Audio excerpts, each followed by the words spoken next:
Good morning. Today is September 30th, 2025. And as you notice, I'm not in a hoodie today.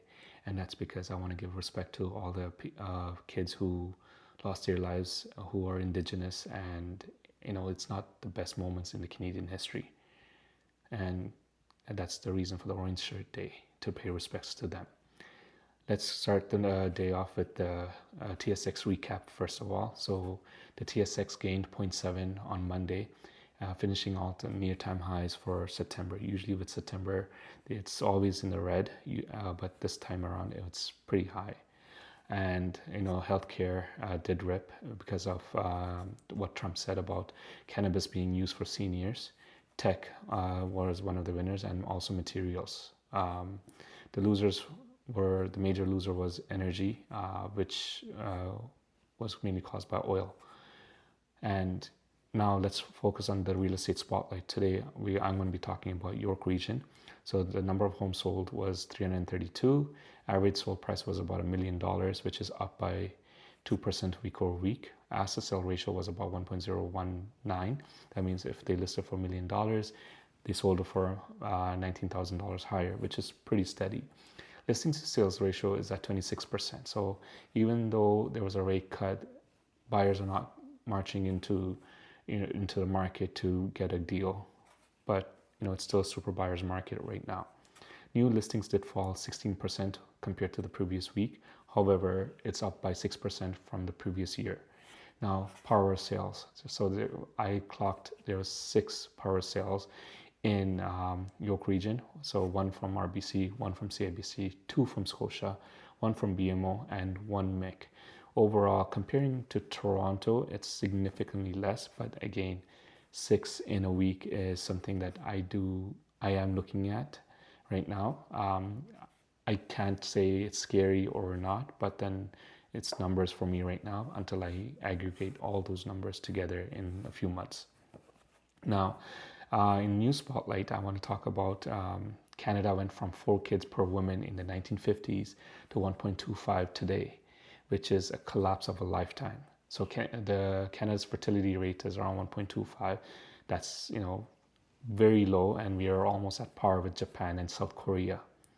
Because in the 1950s, women were having 4 kids each, and it dropped in 1972 to 2.1, and now in 2024 to 2025 at 1.25, 1.3.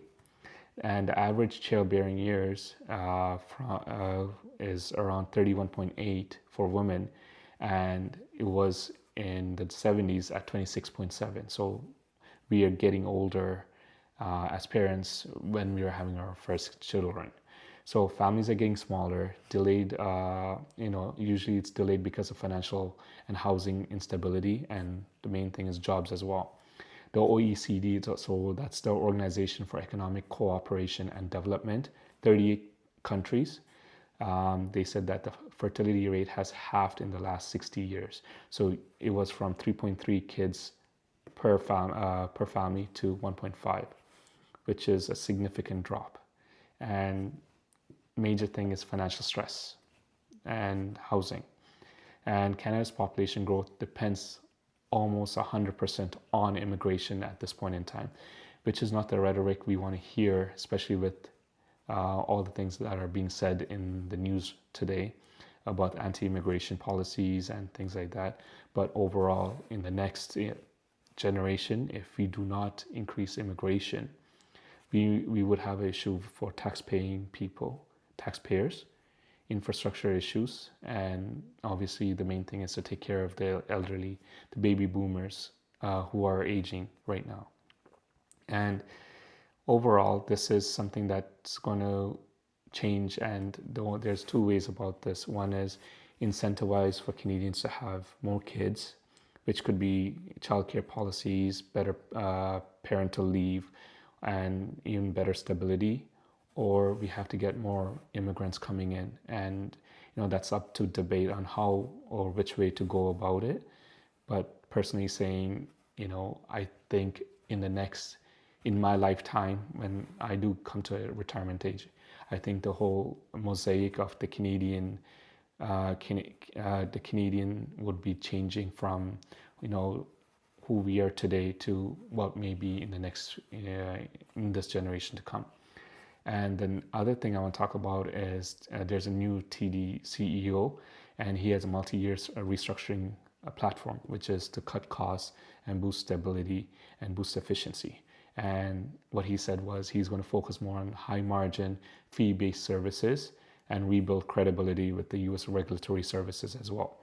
So what that means for us is TD may not be as aggressive on everyday mortgage pricing, and also it could spark a shift with banks chasing more profitability over retail flexibility. I mean, they already take a lot of fees and things from us, but I don't think this is going to change it to the better for us in the near future.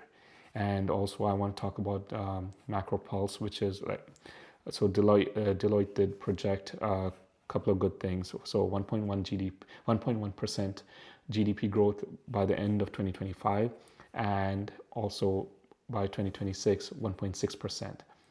And that's mainly because of rate drops and fiscal spending in infrastructure projects. What that means is for us is, as long as it's a positive GDP, that's a good sign, because negative GDP means the country is not doing too well. So this take it as a gauge, but it's a good thing that this is happening. And overall, today is going to be, I'm hoping, a slow day, but let's see what the market brings us, and hang tight and enjoy your Tuesday.